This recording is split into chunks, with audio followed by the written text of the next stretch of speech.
Socioimagen. Socioimagen.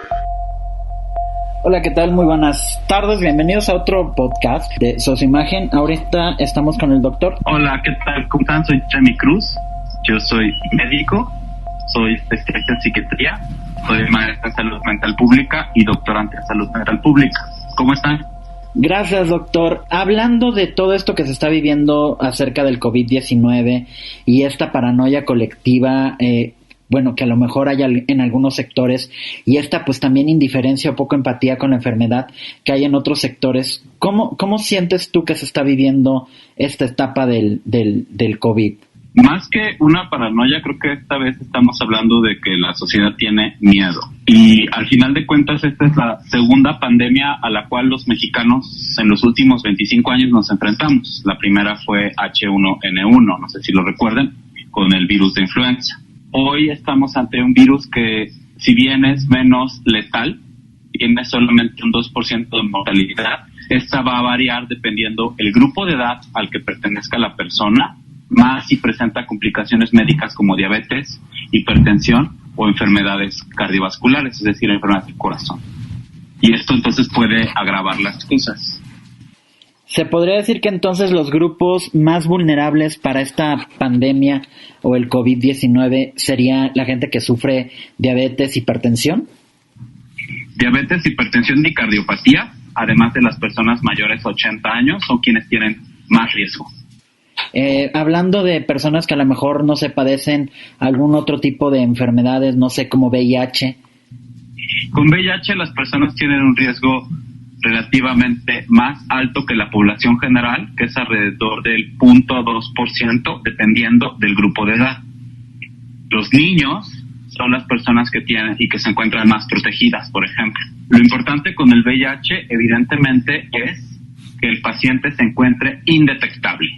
Es decir, que tome su tratamiento de forma diaria y que se haga los estudios necesarios para saber que está totalmente sano, es decir, indetectable.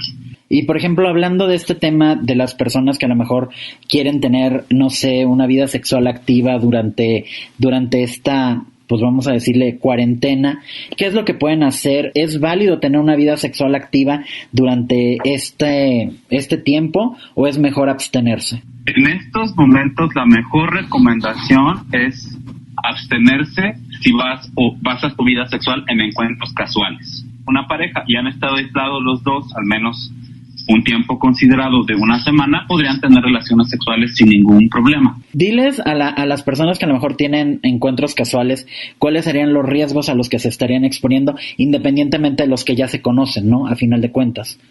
Sabemos que el coronavirus se contagia específicamente por contacto con las gotas de flush, es decir, estas gotas de saliva o secreciones humanas.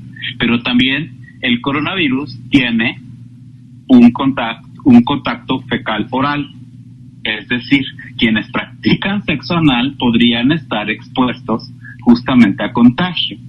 Los besos, los abrazos, el tocar a las personas que se necesitan justamente para mantener las relaciones sexuales nos podrían exponer, motivo por el cual es importante no tener en este momento relaciones sexuales. Podcast Socioimagen. Socioimagen. Otro tema que también es como un poco preocupante en la actualidad es que a lo mejor la gente con el encierro, con el aislamiento, con pues ahora sí que esta cuarentena voluntaria o involuntaria que mucha gente está haciendo, pueden caer en depresión, pueden caer en angustia. ¿Cuáles serían los síntomas a identificar cuando estoy en depresión o estoy en angustia? Primero, lo importante es, aquí hay como especificaciones como previas que tenemos que considerar siempre, ¿va? Las personas que ya tenían un diagnóstico previo de depresión o ansiedad pueden como presentar una recurrencia de los síntomas o los síntomas pueden como regresar. Evidentemente aquí se van a poner en contacto con sus psicólogos, con sus psiquiatras para hacer los ajustes necesarios con el tratamiento. Con las personas que antes no tenían como ninguno de estos síntomas, un factor importante es identificar cuál es la causa, porque podríamos estar, por ejemplo, ante una reacción de duelo o un trastorno adaptativo, que podrían parecerse a la depresión o a la ansiedad, pero tienen una causa específica y una duración, por ejemplo, menor, y se van a controlar fácilmente. Con educación, entendiendo estos síntomas, los síntomas simplemente se reducen. Un proceso adaptativo, por ejemplo, es la gente que no estaba acostumbrada, por ejemplo, a trabajar en casa y que ahora está trabajando en casa. Se va a sentir ansioso o triste.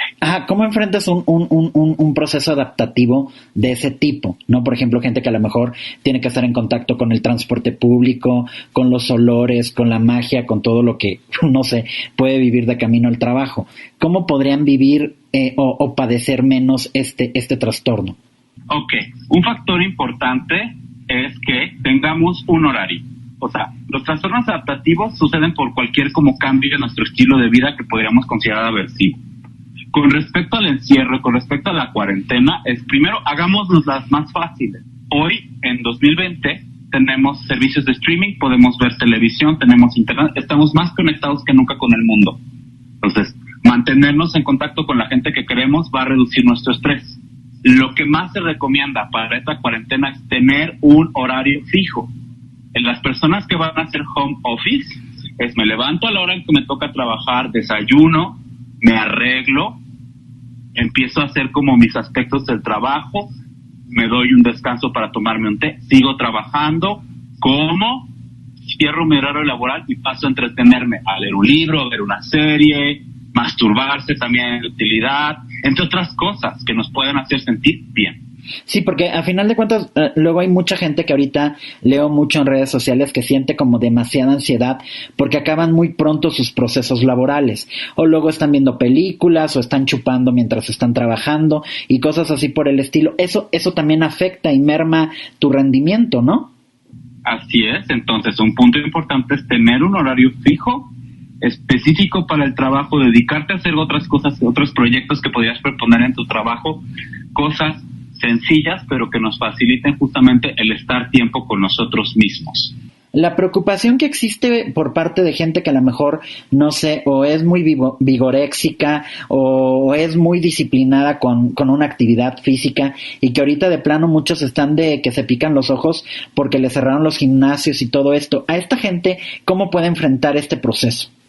Pueden salir al parque siempre y cuando mantengan una distancia de 1.5 a 2 metros con las otras personas, no toquen objetos y demás. Si pueden ir a correr, pueden salir a hacer ejercicio al parque, específicamente en algunas áreas, evitando el contacto con otros seres humanos. Esto reduce los contagios. Para las actividades familiares, porque luego de repente también se puede llegar a desesperar la familia, ¿no? Y dependiendo también el espacio en el que ésta conviva. ¿Cómo pueden llevar a cabo una mejor convivencia familiar?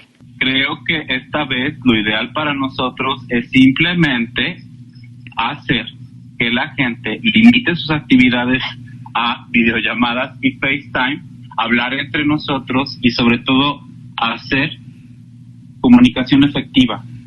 Es algo muy difícil justamente para los seres humanos porque estamos acostumbrados a no lastimar cuando nos sentimos incómodos. Aquí lo importante va a ser explicar con las demás personas lo que nos molesta y lo que no.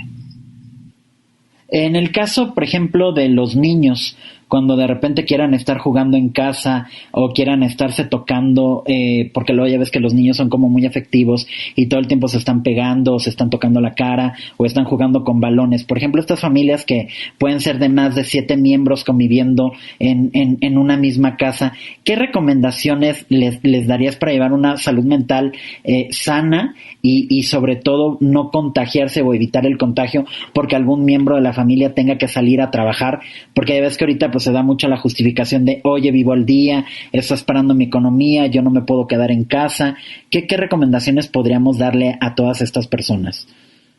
Mantener a los niños aislados justamente de las personas que salen a trabajar es un factor importante, o las personas que por N necesidad tienen que salir a trabajar. Les recuerdo, querido como audiencia, que el 50% de nuestra población en México tiene autoempleo o tiene un empleo informal. No puede parar tan fácilmente como los demás. Entonces, la recomendación aquí es que estas personas tienen que ser, las personas que salen a trabajar tienen que ser consideradas como un fomite. Entonces, tienen que estar en un cuarto específico y evitar tocar todas las áreas donde están las personas justamente en aislamiento. Les recuerdo también que el 80% de las infecciones por COVID-19 van a ser infecciones leves o incluso asintomáticas. El problema está cuando nos acercamos a las personas que tienen diabetes, hipertensión, enfermedades como VIH o cardiopatías o personas mayores de 80 años que podrían presentar casos moderados o severos. Ahí es donde por eso también nos tenemos que alejar, y las personas que trabajan y que tienen que hacerlo, entonces se tienen que aislar o colocarse en un cuarto especial. Y tomar a final de cuentas las medidas que todo el mundo les está indicando, ¿no? Lavar las manos, lavar los trastes, limpiar superficies con cloro y listo. En el caso de los alimentos, ¿corren algún riesgo? No ha habido ningún dato de contagio por justamente el contagio de los alimentos. Se recomienda evidentemente cocer bien como las carnes, hervirlos y demás, pero pueden comer sanamente. Y en el caso, por ejemplo, de salir a un restaurante, pues mantener la sana distancia entre mesa y mesa, ¿no? La idea es que ya no salgamos a restaurantes, comamos en casa y si es imposible, entonces mantener una distancia útil de 1.5 a 2 metros. Y sobre todo lo de la sana alimentación, ¿no? Porque eso nos va a ayudar mucho a enfrentar este virus, ¿no? La mejor forma de enfrentar este virus, evidentemente, sí es comiendo bien, pero sobre todo lavándonos las manos y limpiando las superficies.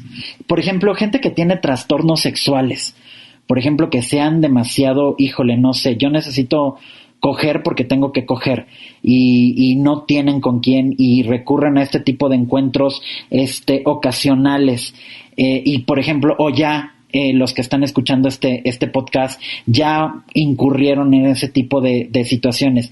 ¿Cuál sería la forma más responsable de no contagiar en caso de que se hayan contagiado o en caso de que hayan tenido contacto con uno, con dos, con tres o con más? Porque tú sabes que luego muchas veces la gente, por más que le digas abstente, mastúrbate o cosas así por el estilo, pues hay gente que le gusta jugarle al vergas.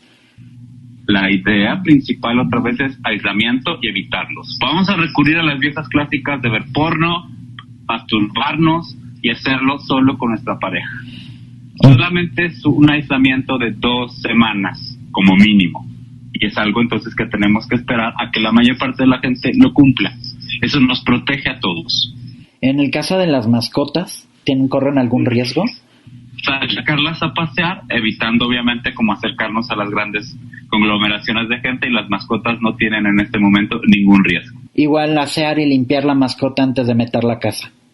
Como cualquiera de nosotros. En caso de que, por ejemplo, alguien, no sé, ya se sienta muy desesperado por el encierro, porque lo veo muchas veces que la gente a los 2-3 días ya se pican los ojos, y sobre todo los fines de semana, porque pues siempre la fiesta los llama, ¿no? Que no hagan reuniones, ¿verdad? Tampoco. Evitar reuniones, eso es un factor importante, evitar hacer visitas a amigos y demás. Si la gente está desesperada, como les había dicho, pueden salir al parque, pueden salir a caminar manteniendo distancia. Pero evitar grandes conglomeraciones de gente hoy es algo que nos va a salvar a miles de personas. En caso de que, por ejemplo, no sé, alguien sienta depresión, sienta angustia, desesperación, ¿hay alguna línea telefónica a la cual se puedan comunicar para que les ayuden, les asesoren o les cuiden? Se está lanzando una serie de propuestas específicamente por parte de la Secretaría de Salud, en donde en breve en tus redes sociales, en mis redes sociales, se va a publicar justamente para que la gente llame y aclare sus dudas y sobre todo pueda recibir atención a distancia. En el caso de que alguien tenga una duda, ¿nos podrías compartir tus redes sociales para ver si te pueden escribir o leer lo que tú estés publicando para estar bien informados? Porque otro de los problemas que tenemos en la actualidad es la desinformación, ¿no? Que mucha gente, híjole, ve las curvas de contagios en Italia y creen que va a pasar lo mismo en México, o ven las curvas de contagio en España y creen que va a pasar lo mismo en México. Claro, por supuesto. @Gemocruz en Twitter, @Gemocruz en Instagram, y información sobre poblaciones no binarias, trans y demás en @Catitrans. Ok, ¿algo más que quieras agregar? Lávense las manos, ese es un factor muy importante, aunque no lo crean, hoy más que nunca lavarnos las manos es algo que nos puede salvar la vida. Muchísimas gracias, doctor. Gracias, Víctor, hasta luego. Podcast Socioimagen. Socioimagen.